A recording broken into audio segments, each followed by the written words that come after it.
Alright, so we're back to the cost of honor. I really enjoyed the first part with the Lady Buzzsaw. Um, yeah, we're just gonna jump back into it. Here we go. Within an empty room of Alzio City. Combir had taken his position in one of the empty rooms along the outer rim of the Samtara Center Spire, which was essentially across the street from their target. Even so, when the actual breadth of the crossing was considered, no one could say he was anything better than relatively close. That was why he needed the powerful Trilite scope mounted onto his Ripper rifle. While the original Mandalorian Ripper was never designed for use in ranges greater than several meters, the heavy Ripper rifle, by virtue of its dramatically increased power, was quite capable of making shots at nearly 2 kilometers distance. On top of that, the Aerotech scope it bore was capable of guiding a weapon which could fire at 100 times greater distance than his own. As it was, he was closer than a kilometer from where the action would be happening, and was thus comfortably inside his effective range. Nice. Watching with his enhanced vision, he spied on their objective, an Imperial outpost which they had built by this road to help check traffic. Naturally, there was no traffic as of now, and all the men who stood around the octagonal bunker seemed to be on high alert, but it was hardly them he was most concerned with. Beside the bunker was a massive gun turret of some kind, and beside that, a pair of two-legged light walker tanks. The turret, and others like it, had been deployed to the ground from space, and was some kind of twin-linked slug thrower bearing an absolutely absurd caliber. It seemed to swivel and twitch mechanically, never remaining still for too long, and slowly revealing just how much range of movement it truly had when aiming. The two walkers beside it seemed similar to the Republic's ATRTs, but far more heavily armed and armored, each pilot completely hidden from view within. Already the force seemed like a formidable one, and that was not even counting the soldiers visible outside, or the ones who could be presumed to be inside. But regardless, he felt they were ready. In fact, this was not even the real battle. Not really, not in regards to what they were actually preparing themselves for. To their west, the so-called Basilica of Salvation was under siege by Republic forces. To the east, approaching in ranks, was a mobilized force of Imperial reinforcements. Their plan was simple: aid the Republic by preventing the reinforcements. Simple. Step 1, take over the outpost. Step 2, fortify it. And step 3, deny the enemy access. And what's more, in addition to being simple, it was inevitable. The reasons why began to reveal themselves from the surrounding buildings and accesses, moving silently and subtly at first, but growing bolder as their numbers swelled, and completely breaking with stealth once the Imperials began to notice them. Tens of thousands of Axumites had answered the call, and now those tens of thousands were starting to surround the Imperial position. Combir had half expected the imps to throw down their weapons and surrender straight away. After all, they were hopelessly outnumbered and outgunned. That did not happen. Yeah. Instead, they were the ones to take the first strike and draw first blood. The turret spun and opened fire, the sound of it thundering horrifically as it sent 2 thick streams of exploding micro-missiles out in nearly all directions. A quarter of the approaching front line of Axumites were turned into gore paste before Combir's eyes, and a dull pain pierced his skull above his right eye as he watched. But it was far from done. While the Imperial men ran back into the bunker, chased in by a stuttering hail of blaster fire, the enclosed all-terrain Imperial walkers spun to face different sides of the crowd, each bounding away on flexible, agile legs. They sported 2 weapon mounts each, a large, repeating slug thrower that could have cleaved a speeder in half with each of its explosive thunks, and a lit flamethrower that seemed to be the size of an entire man. As the turret tore chunks out of the scattering Axumites, This is not going to go the way that they wanted to go. This is actually going to be very, very brutal. walkers jumped into the crowds, trampling and stomping down on the rebels in their midst, even as they opened fire. Wide fans of liquid flames began the horrifying work of filling the air with human and alien screams. Their victims left to writhe and cook as large guns opposite each flamethrower issued out more and more deadly fire. The shots pulped the mostly civilian fighters with strafing volleys of high-caliber steel. He had never seen it before. He had never watched people transform, going from alive, thinking, moving, being, to dead, inert, silent, still. Lively men and women, some he may have known, were walking and shouting in one moment, and then being reduced to meat and slime in the next. Yeah. The impact of that, the permanence of it, had never really struck him in any true way until that very moment. This was no game. Those people, more people already than the Imperials had in the outpost, were never coming back. All at once, he felt like he was in way too deep over his head. Why hadn't his mental simulations been accurate? He'd known people would die. He had thought he was prepared to deal with it. The rebels were not helpless, even as they were laid into by the Imperial outpost forces, and the mass of them were mostly firing as they either charged, took cover, or ran screaming. The hulls of the two agile walkers were even starting to glow slightly orange, pieces of their armor falling away in molten scraps, the air distorting around their armor as the heat from blaster fire was released into their surroundings. But it wasn't until someone mounted and properly aimed a Plex missile launcher that the Imperials really began to feel the pressure they were under. The detonite missile fired from the crowd made a straight line for what seemed to be empty space. The genius of the aim only revealed when one of the two walkers jumped into its path.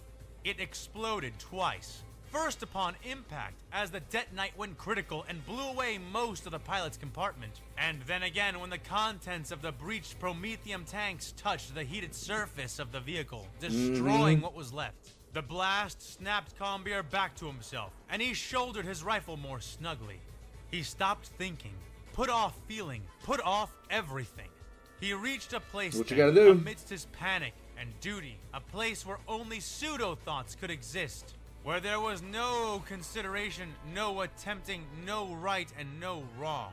There were simply two options here, in this simple but clear place. Do or do not. The young Eximite chose the latter option, as he sighted down the remaining walker, which ducked and bobbed around two rockets which were sent blazing its way. The unblooded rebel bit his lip, tracking the thing and waiting for his moment.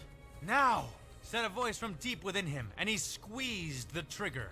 His Ripper reacted instantly, obediently, even eagerly. The instantaneous triggering of its ionic field making the shot feel like it had left the barrel almost before he had fired it. It was nearly silent, using no conventional explosives as propellant for its ammunition. Inside the barrel of his weapon, a smooth spike of polarized durasteel was instantly charged with an ionic field. The charge naturally pushed both against the spike and the rifled interior of the barrel, adding spin as it ejected its enveloped round from the gun. The overpowered ionic field was meant to do far more than push the ammunition towards the target, and the recoil from the two objects, the gun and the bullet, attempting to separate from each other, jostled his arm painfully as the spike came screaming, whistling through the air. It struck the canopy of the vehicle, burning through the relatively light armor and exited out the bottom of the walker, burying itself into the floor beneath. Then, by a delay of only about a second, a round 3-foot hole was atomized into the entire vehicle. That's an impressive rifle. Points growing as the rims of their initial teeny holes dissolved into metallic dust and ash. That's an impressive rifle. All that was left of the pilot were his hands, still clutching his controls, and his feet, now light against the pedals below him.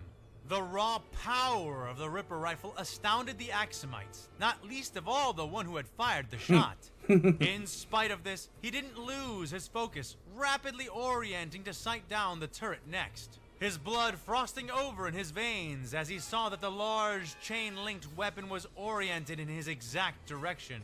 Combier cried out, kicking away from the window of the building and falling back as 4 explosive shots careened into the wall and ceiling around him, bursting open the entire wall and caving in part of the floor above. Still, no more shots than the initial burst came, and as Combier groaned and rolled off his back and onto his feet, he found that he seemed and felt completely intact. Swallowing bitter bile and ignoring the urine that had escaped into his pants, he crawled up to the lip and looked down again through his scope and saw why it had ceased firing. The turret had been hit by at least 2 additional rockets, and it was left a burning, sparking mess from the resultant damage. Okay. Still, it was clearly attempting to function, its mount still twitching and trying to orient itself, still aiming at him. It managed a half-hearted measure and attempted to fire the one remaining weapon it had, the other having been blown clean off. Combeer tensed, but found no need to fear as the gun exploded violently a second later, its automatic loading mechanism now damaged, pinching through explosive rounds as it moved them into the gun.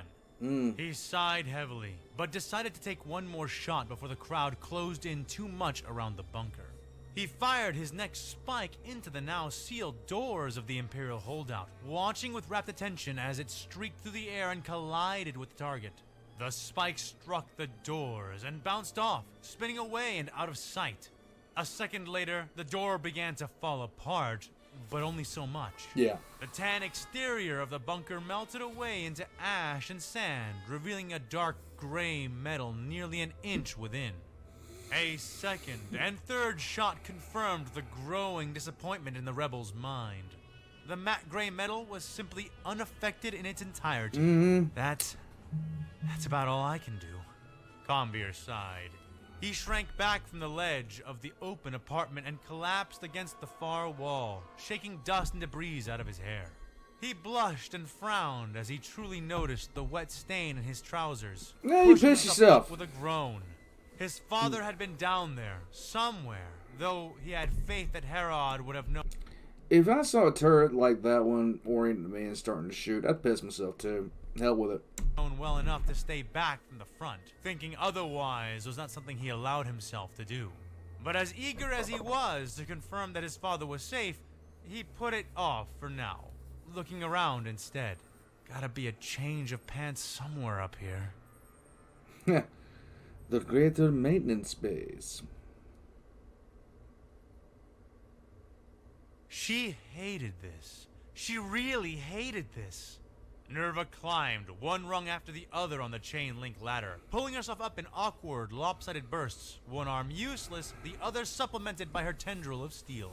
Below her, the guardsmen were all dying. In fact, they may have already been dead. At that realization, a profound guilt flooded her senses, and no safe nerves could be muted or numbed in that moment to prevent it. This was right. This was necessary. She knew that. She really did. And yet, the face of that young man, no more than 19 or 20, stared up at her, caught between duty and death. Caught between life and those things that made us worthy of life. She hated it. With a loud grunt, she hauled herself up to the top of the night, grabbing onto the metal handholds built into its surface. With a few more effort-filled noises, she managed to get herself entirely off the chain ladder and onto the side of the war machine. From there, she was only a simple Noospheric command away from opening the cockpit and making her attempt. But she couldn't. Instead, she spun around, looking back down the ladder, heart racing as she rushed to check if the 2 guardsmen still clung below. To her shock, Farnes was holding tight still, a few stray blaster shots cruising up towards them, the sway of the ladder aiding only slightly in keeping the 2 of them, or perhaps just the one, alive. She could detect no movement from Gala, but did not stop to think about it. The chain ladder did not spool up. In fact, it barely spooled down, working via a catch-release lock and gravity's own pull. To solve this, she grabbed the chain with her mechadendrite, deploying a 4-pronged metallic claw to seize the ladder tightly. "Soldier!" she called down. Farnes looked up, his face that of abject desperation and misery. A blue blast smacked into his left shoulder, on the side grabbing the ladder, the flak armor there bursting away in a shower of fragments.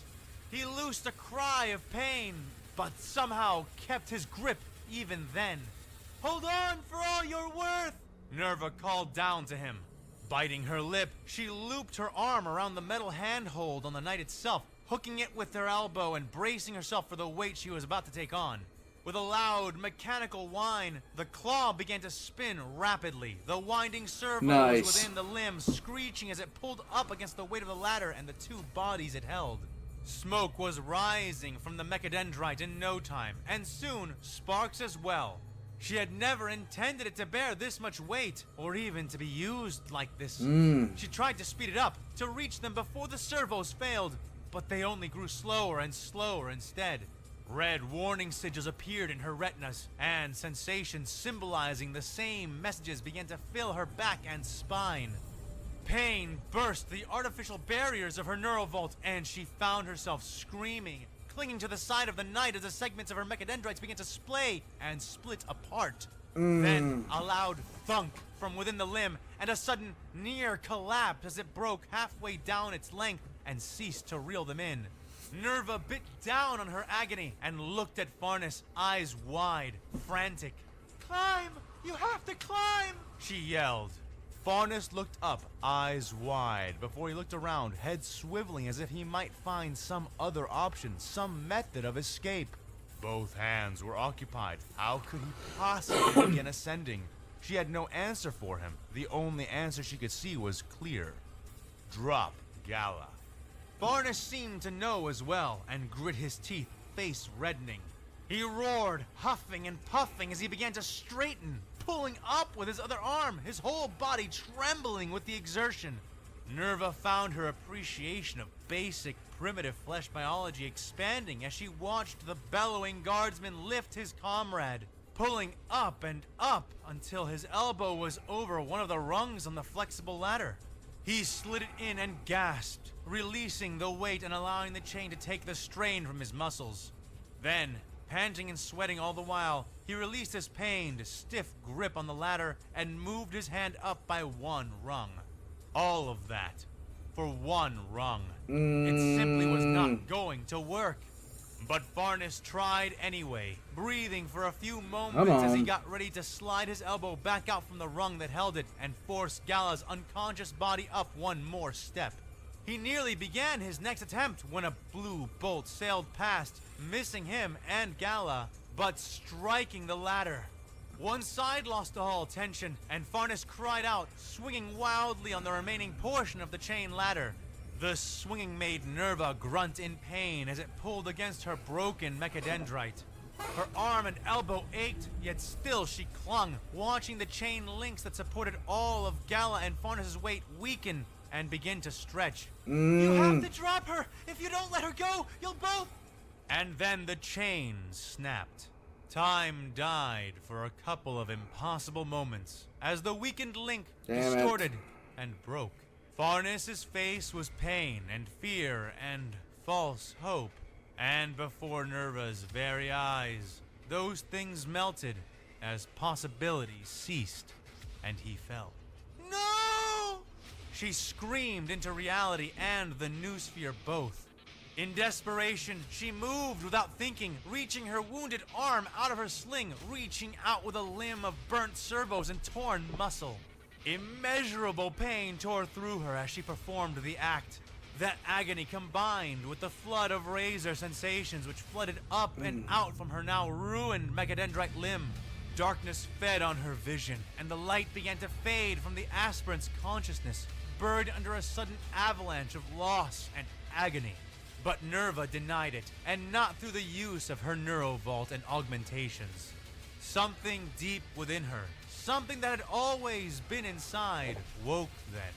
It was not the first time it had done so. It had been with her always. A will, a power, a presence born of the human soul. It denied pain, it denied obstacle, and it denied failure. There was a loud noise, and all around her shook and quaked like a god shaking the foundations of the world.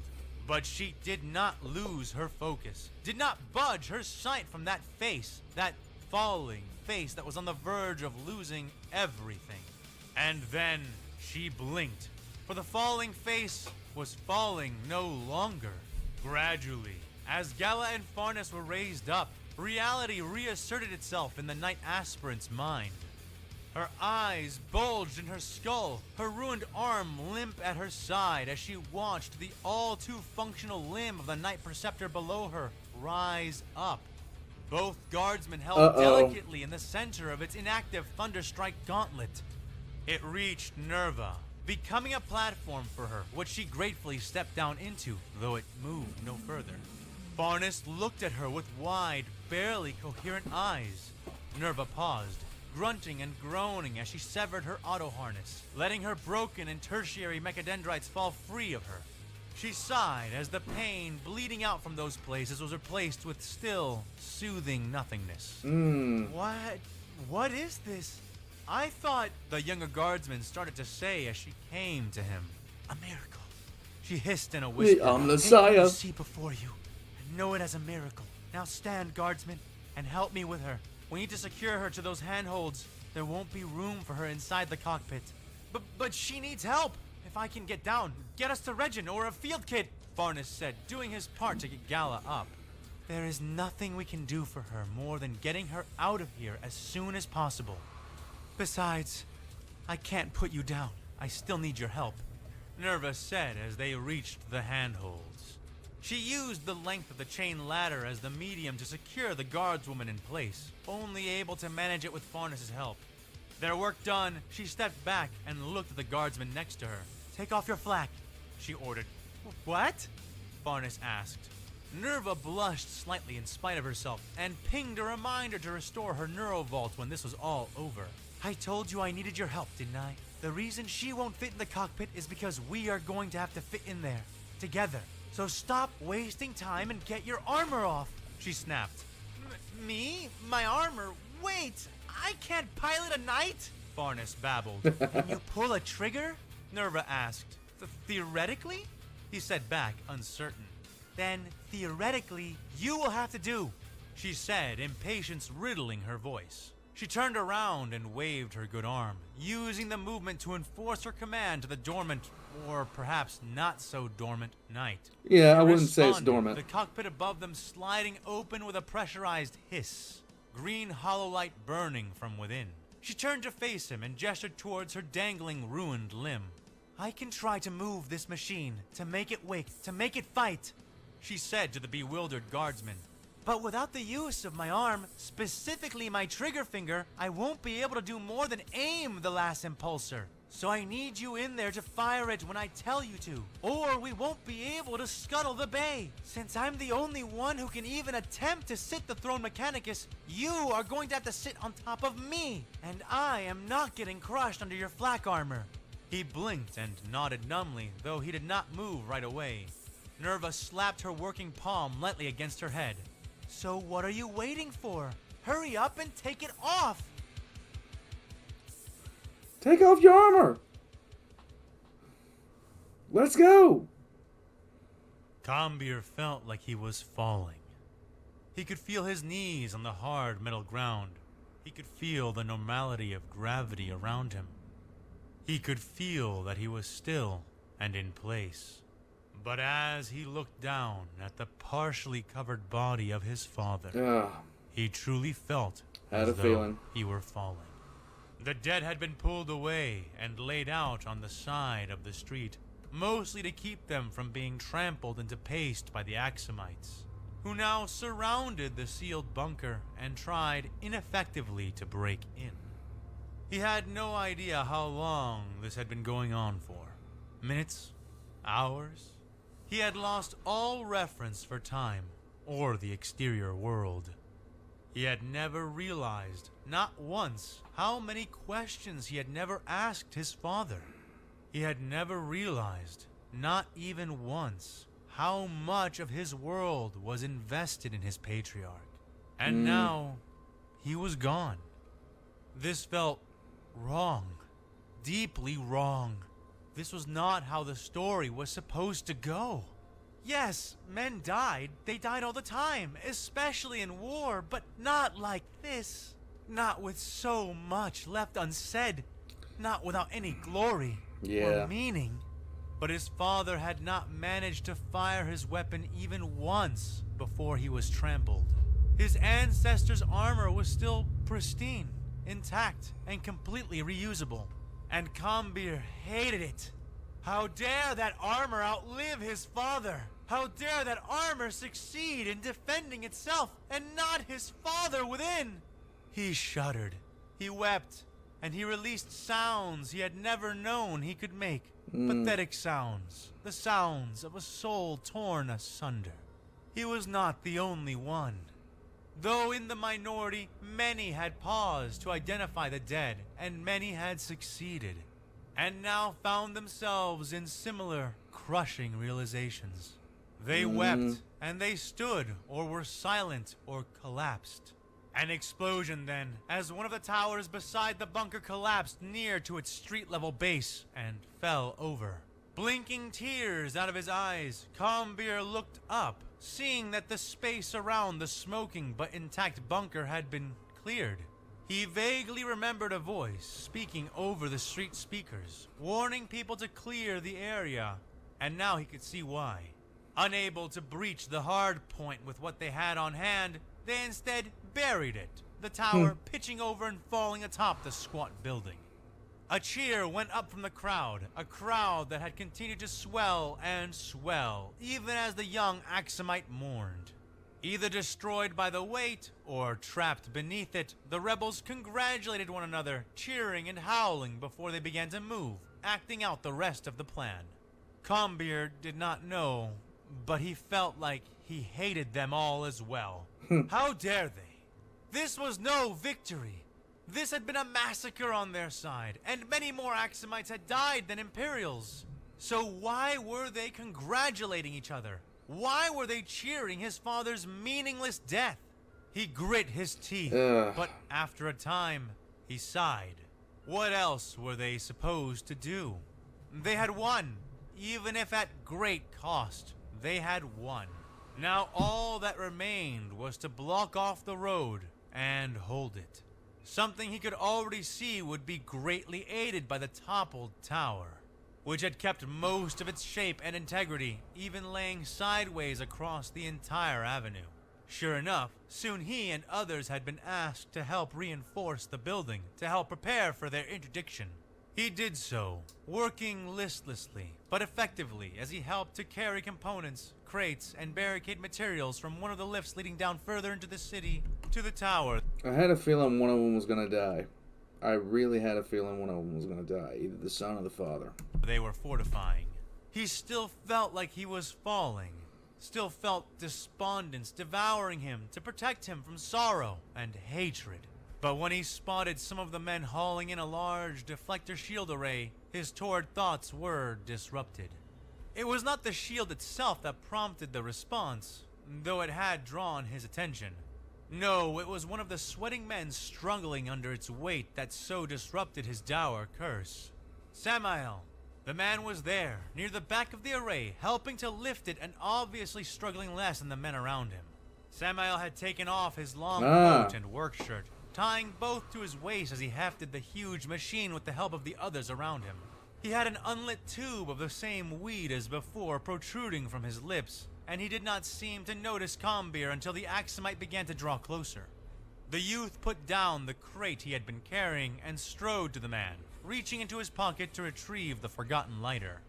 "Hey," he said as he came upon the older man, his voice sounding weaker than he had intended. "Hey, kid.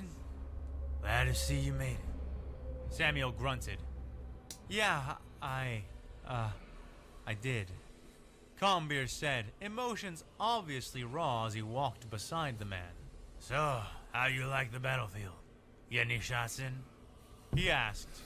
Combir did not respond, but nodded limply. "Make any difference?" the man asked. "Yeah. Shot, one of the 2 Republic ATs and destroyed it," the young Axumite said, voice hollow. "Oh, feck, that was you? Hell of a shot. You got talent. A real sharp eye if that was not a fluke," Samael said in a good-natured voice, but the compliment had no effect on the deepening lines the man could see forming on the youth. "Your father make it?" Nope. he asked more softly. "He injured?" "Dead," Combir said, And while Samael's expression fell instantly at the news, it was Combeer himself who was hurt most by the admission. Tears stung his eyes, but he did the best he could to hold them back. Vernon. Sorry, kid. That's battle. That's the risk we take every time we fight. Sometimes the fight chooses us, but sometimes we choose the fight, and we bear the burden of its outcome. It ain't fair, kid, but it's life. Combeer knew the man's words were true, but that didn't help him feel any better about it. He gave a grudging nod and drew out the lighter, showing it to Samael. You forgot this, he said, holding it out. Hands ain't free yet, kid. But light me up. Back to it. The man said in response. Combeer did so, flipping open the lighter and putting the flame to the unlit end of the other man's cigarette. He never stopped, but he did take a deep drag of it, letting the smoke escape out his nose. I got a feeling this man was in the Navy before either spoke again. Hey, listen, the man said. If you have a cigarette, you don't stop smoking no matter what. You got the talent, kid, but you don't have the heart. This Come on, planet's Rock! about to go up in fire. One way or the other. We're just hoping it still Axum when the fire's clear. This is gonna be one hell of a fight, but it does not have to be your fight, he said. Combeer looked up with wide eyes. How can you say that? This is my home. This is where you and presumably your mother and father have lived all your lives, right? He asked. The Axumite nodded. And that just changed, he said, his words hard. Win or lose, Combeer, you're never getting back what you had. Your father is dead, and death gives back nothing. Win this world, win this whole damn war, and it still won't give you back what you were trying to save. Keep fighting, and you may find yourself with a world of your own, but without the people you used to share it with. If that's what you want, then fight with all you got. But if you'd rather have your mother, or even yourself, over this world you've grown up on, then run, live, he said. Combeer felt tears streaming down his face, felt sobs trying to push their way out of him. Kid's got honor, grunted one of the men beside Samael. The two others nearby nodded, heads red as they struggled with the weight of the shield. Combeer sniffed and nodded weakly. My father died for this, he muttered. The soot-stained man nodded his head, sweat dripping from his chin. There is great honor in fighting, Samuel agreed. But there is equal honor in living. We fight for the living. We die for the living. Only fools fight for the dead. And if you could ask them, the dead would be the first ones to say it. Combeer did not know how to respond to that, and before he could figure it out, Samuel spoke again. Go, kid. Run. Get your mother, get a vessel, and get the hell out of here while you can. Collect your father and take yourselves away from this place. See, I can see why he's saying this, but attitudes like this, are the reason the Imperium is inflicting such heavy losses. Because in the Imperium, the majority opinion, when it comes down to it, when it comes to, war, things like that, the Imperial citizenry is only going to surrender if surrender equals annihilation. That's the only real way it's going to go. And even then, at times, they don't really cope with that. There is no such. It's partially due to the lack of options when it boils down to it. It's bred in a sense of fight until the absolute last, because there is no other option. There is no other way to go about it. Attitudes like this guy is showing, where he's telling the kid to run, I mean, this is why the Imperium is inflicting such heavy losses, and that's why the Imperials kept on fighting, even though they are outnumbered by thousands. Because there is no go somewhere else. There's none of that. There's no you live or you die. The options to retreat are very, very small if you have any at all. So this is why the Imperium is inflicting such heavy losses, because just the mental difference in attitude when approached to war. Before it takes any more away from you. Coward! Growled the man to Samuel's left. That kid killed one of those Imperial sentinels. Unless you were manning one of the rocket launchers, he's already done more for this fight than either of us. He's young, he's taken losses, and he's done enough. The man growled at the Axumite beside him. Never met a Krieger. Go, kid.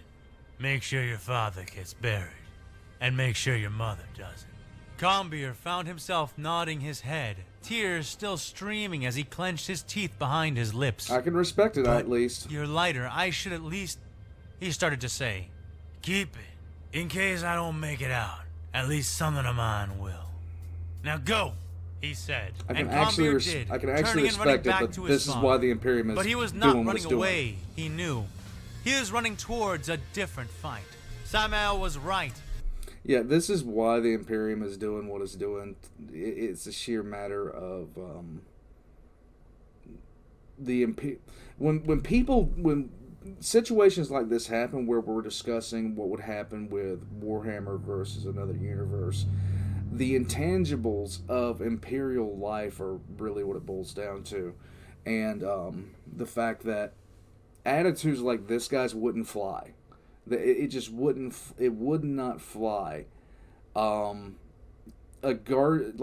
guardsman, like civilian militia, wouldn't look at other civilian militia, especially like a veteran or something. This guy seems to be a veteran of something. I'm not quite sure what, but he seems either a mercenary or something like that. But they wouldn't look at him and say, "Yeah, you know, oh, you've lost too much. You lost a family member. It's time to go." They wouldn't fucking say that. Be like, well, that sucks, but let's go. Anyway. He needed to save people, not the planet they lived on. And he had an idea about just how to do that. He was so consumed by the events that had happened, and the events he was planning to make happen, that the young Axumite rebel failed to notice the distinct, double-headed aquila which graced the front of the lighter. He did not notice, nor could he even read the alien inscription engraved beneath those spread wings and borne talons. There is no place for the weak-willed or hesitant. Only by firm action and resolute faith will mankind survive. No sacrifice is too great. No treachery As too I was small. saying. What the hell is that guy? That guy's Imperial? What a sneaky bastard! Okay. Ah, the great maintenance. She's just a witch, Commander Bly was saying to nothing more than a... Oh my god, seriously. I accidentally hit the stop record button because I was sitting there pausing that. That guy's Imperial. And he's in there disrupting morale. That's perfect. Clanker version of Asajj Ventress. We can beat her. We just need a plan and to execute it professionally.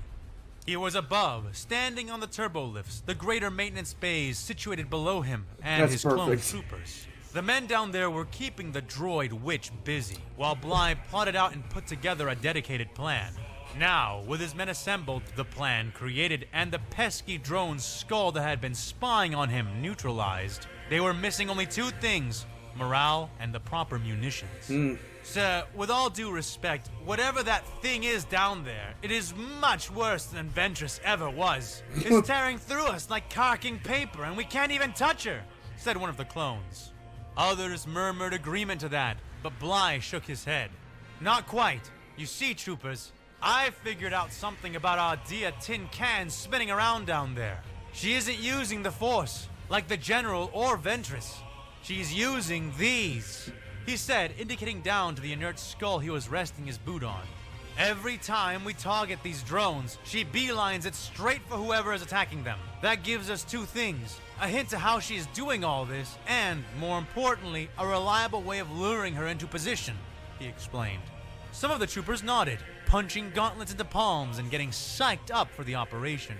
Some, however, only slumped. "Oh, we're all gonna die trying to make this work," said one. As he spoke, two ISP speeders and many, many more clones on jetpacks arrived, flying in through the holes in the walls and landing all around Bly on the turbolift. The crates were placed down, but Bly was smiling before he even opened them, seeing the weapons held already in the hands of the arriving clones.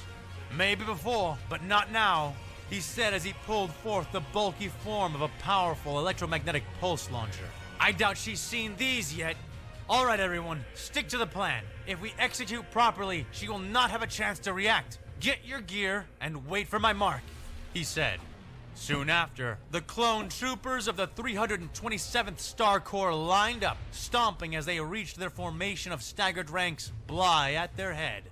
"Clones of the Grand Army of the Republic, to victory! Scramble!" Bly ordered, jets firing on all their packs as they took flight and curved down, propelled like missiles into the main chamber. The instant they entered, they were spotted and noticed by the zipping, spinning cloud of servo skulls which moved around the ceiling, always vaguely over the head of the perverse droid priest. They split into three groups, and, as Bly had hoped, the creature of steel was thoroughly preoccupied with the clones she was killing at the moment. Ignoring his need to fly to their defense, he spun in the air and came down hard but safe on the designated position.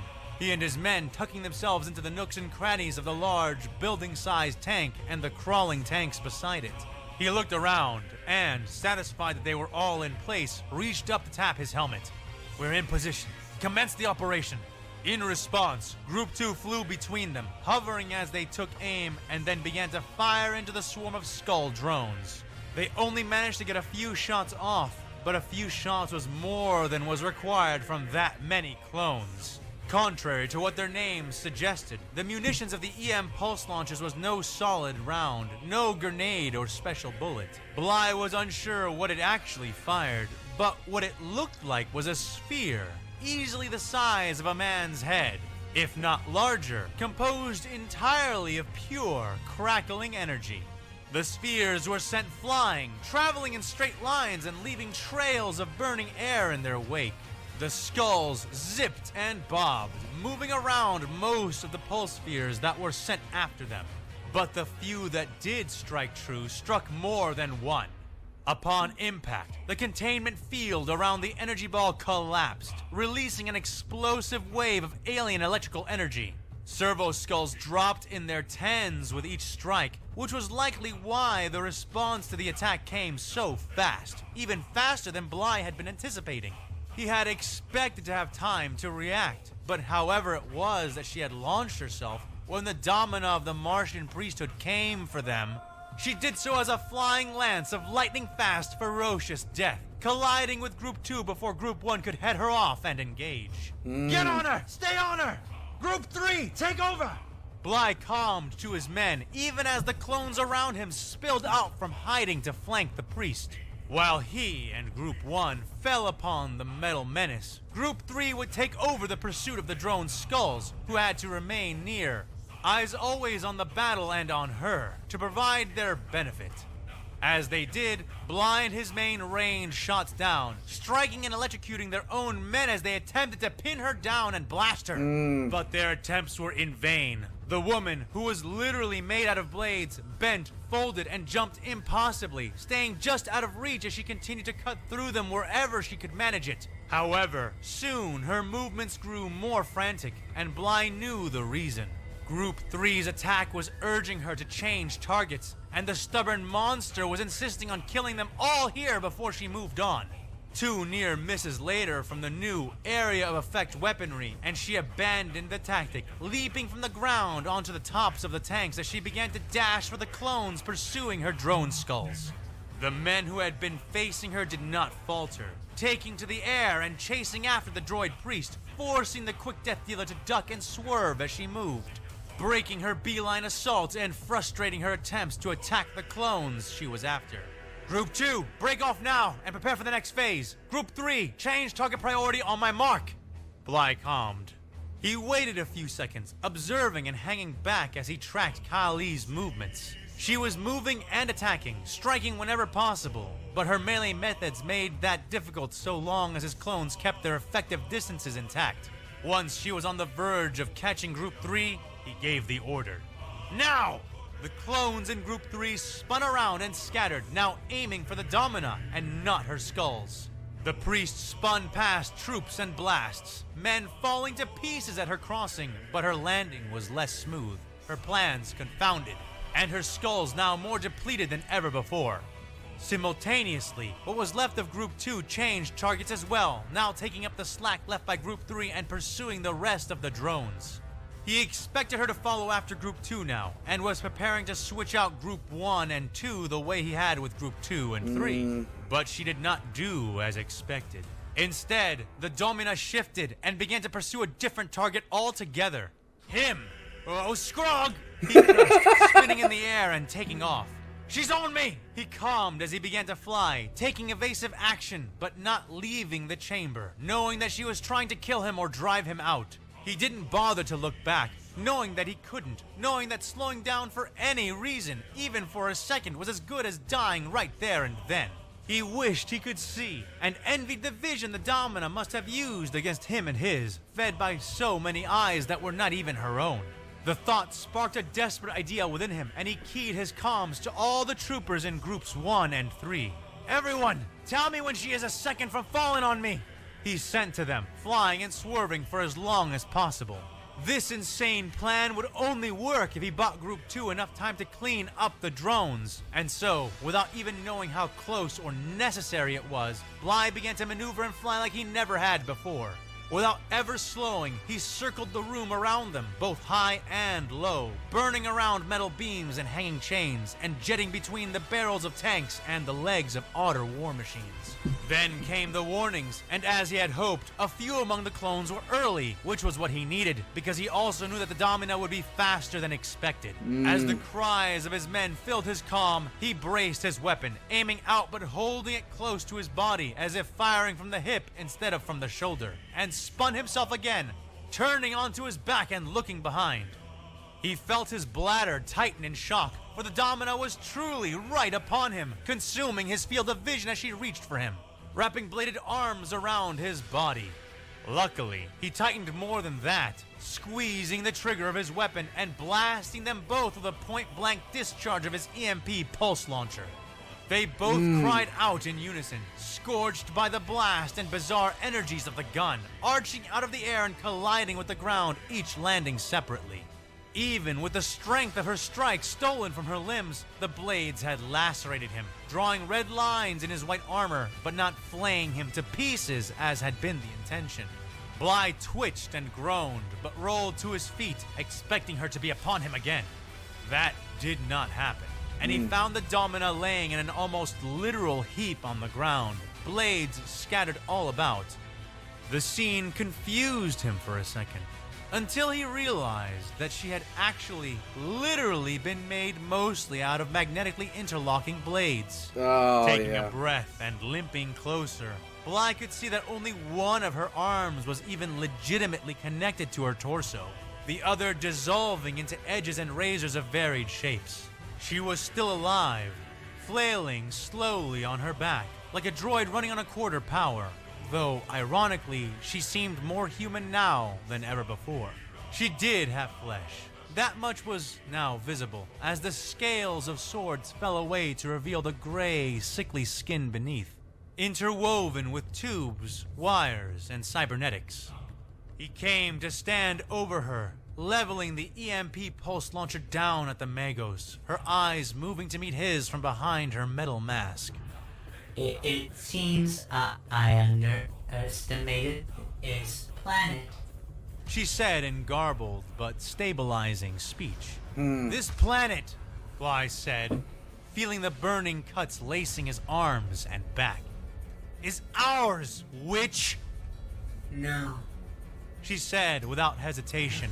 Dawn of He War. stepped back slightly as she weakly raised her remaining limb and pointed up, past Captain Bligh, to something above Dawn him. of War.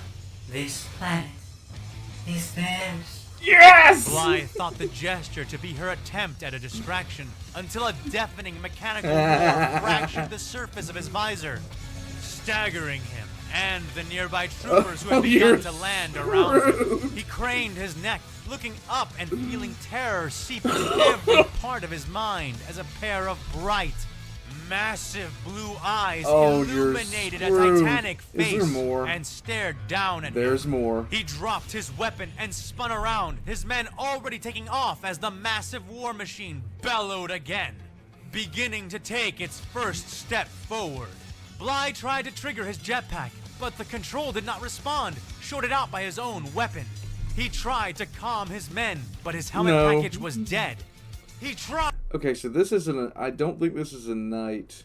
I think his terminology is a little bit confused on this, but at the same time, yeah, I don't care. This is awesome. Tried to scream out a retreat, but was crushed underfoot before he could finish. Oof. Alright, back to it.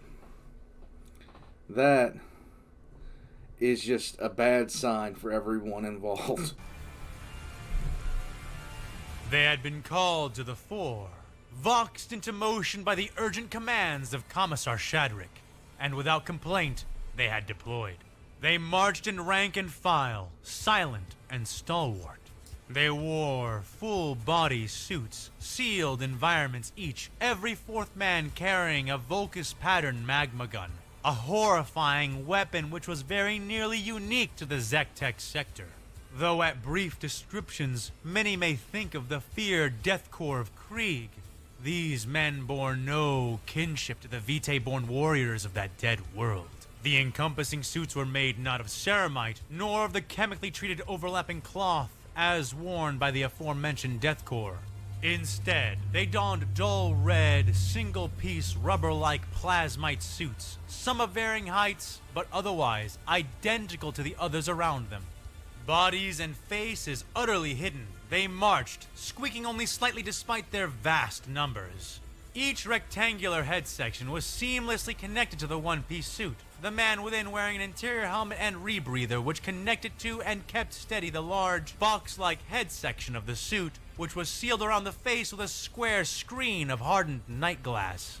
A basic heads-up display was projected onto the screen of each Imperial soldier by internal, neck-mounted holo-emitters they wore, showing orders, objectives, tactical maps, and information, as well as ammo counts, IFF signals from their compatriots, and litanies of faith and fury specifically selected by the hand of their homeworld's current ecclesiarchal representative. And they did not march in the sun, but within the shadows of steel, backed up by dedicated mechanized support that was, as yet, unspoiled by fighting and fresh. The growl of Lehman Russ tanks and the rumble of a single, towering Baneblade resounded over the marching heads of the Stoic Legion. The wrath of the 666 Carcosan untouchables had been unleashed. And around them flew the flags of the 44th Black Carminian Obsidian Guard. The dark, glittering banners crackled and clinked as they flagged in the wind, hung from every similarly painted tank, walker, and APC. While the Calambians were renowned across their sector as eccentric but effective warriors, the Carcosans and Black Carminians were nearly hated, and certainly feared. Both cursed Carcosa and the brutal sphere named Black Karma were death worlds with vast human populations. Visitors to either world often never left, and those who did always carried some foul aspect of those places with them when they escaped.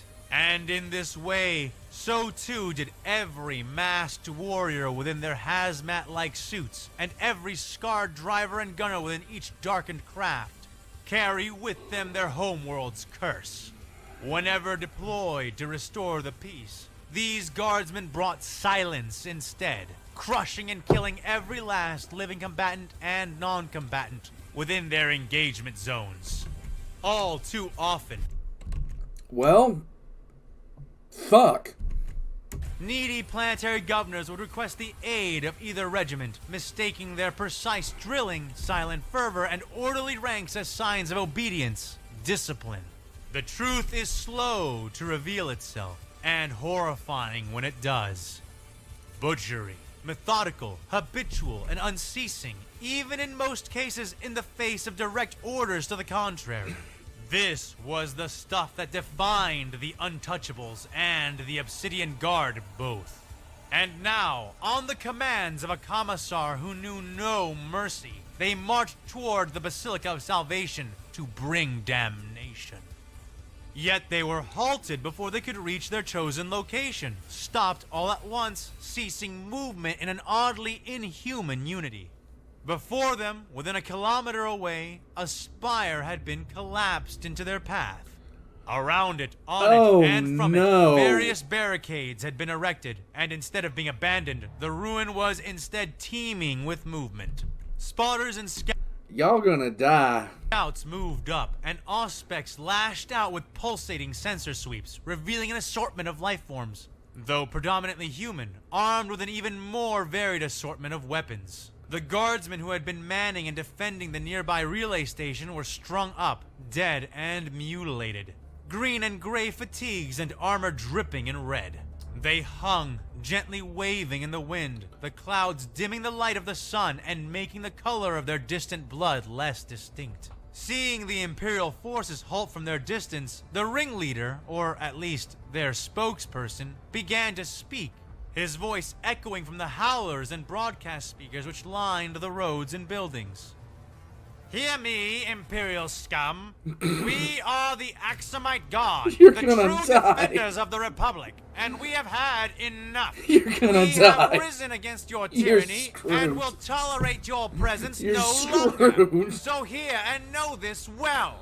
The Imperial lines rippled slightly as the unnamed speaker continued, soldiers stepping aside and making room for tanks to move forward so they too could make room. The Bane blade ground up, squealing to a stop at the front of the foremost line. Beside it, Lehman Russ Eradicators began to line up as well. The ranting did not abate. If you choose not to leave, to approach, to come here instead, then know that you have come here to die. We are millions Shut strong, up. and each of us is armed with a hero's weapon. Each Shut of up. us a bloodline born of proud defenders.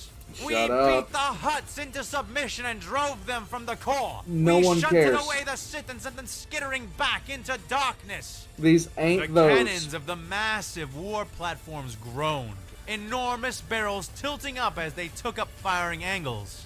Orders were voxed, clearances issued, shells were blessed and then firmly loaded into waiting war machines. The Carcossans watched on silently, insectoid rebreather masks expressionless behind their glass screens. Ignore my warning at your own peril, Imperial fools! You cannot win! You cannot! The Eradicator tanks opened fire first, the blasts cascading in sequence from left to right. Their shells were sent spiraling and screaming through the air, arching up and then down towards their targets. But they never reached the collapsed tower. A bubble or shell of radiant blue energy suddenly appeared, enveloping the fallen building and the rebels it contained. The shells slammed into the particle shields with muted, echoing thumps, their weaponized shockwaves visible as they were reflected away from the rippling blue skin of the shield.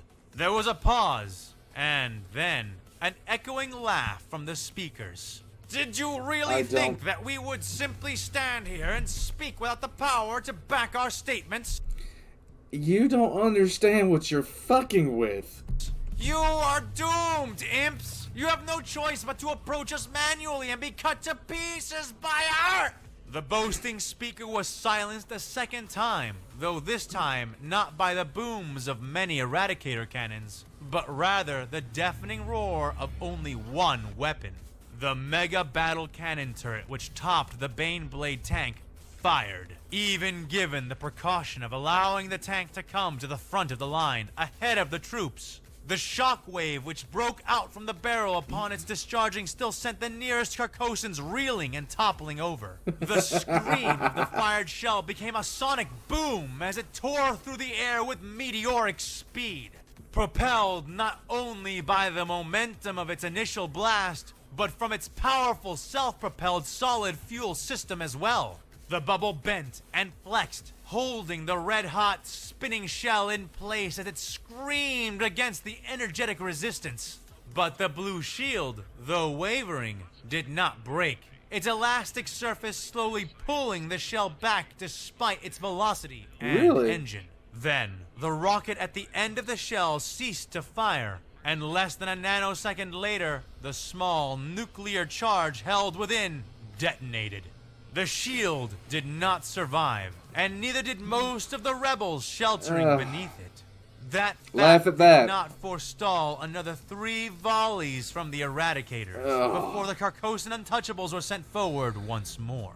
Thick boots waded through pools of cooling, half-molten steel, shattered metal, and irradiated smears which once were bodies. Though silent and methodical in their advance, the Untouchables could barely constrain their disappointment, as they found the work of the Black Carminians to be as thorough and ruthless as they themselves sought to be. But their bloodthirst found elation as they passed beyond the destroyed remnant of the rebels' makeshift roadblock, only to find a second line of many more Axomites. Yay. They raised their weapons and roared rage into the sky, firing haphazardly as they charged. The rain swept over the rebels, as if charging ahead to meet the Imperium, and the 666th advanced. They did not charge, did not move with greater speed than they needed. Instead, they took up positions, raised their weapons, and went to work. God, that's just nasty. Alright.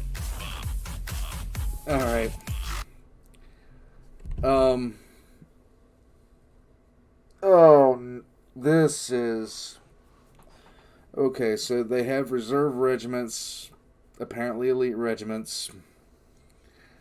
Don't talk shit. Anybody, and if you really want to know, whoever in 40K starts doing the monologue is the one that's going to die relatively quickly if you're in the middle of a battle. The one that begins the monologue, not the one that responds, the one that begins. They're the ones that are going to die. And the tradition continues forth. Now, with the Walker, now, he said it was 30 feet tall. And if it, it's got to be a knight. It's got to be a knight. Okay, I'm shutting up. My head is, this is fun to listen to. I have heard so many people talk about these next few episodes, and they have not disappointed. Next is going to be episode 24. Now, I have been asked to take a look at the Q&A for this episode. I am going to post a poll if I should take a look at the Q&A for episode 23. Depending on the results of that poll, I'll watch it or I won't. But in any case, I'll catch you guys next time. That Imperial who was hiding amongst the citizens, helping them set up that shield, knowing it wasn't going to do a damn thing, sneaky bastard. Very sneaky bastard. He's got to be an Imperial. He's got to be an Imperial. Sneaky bastard. In any case, I'll catch you guys next time. And I really love that Dawn of War 2 reference.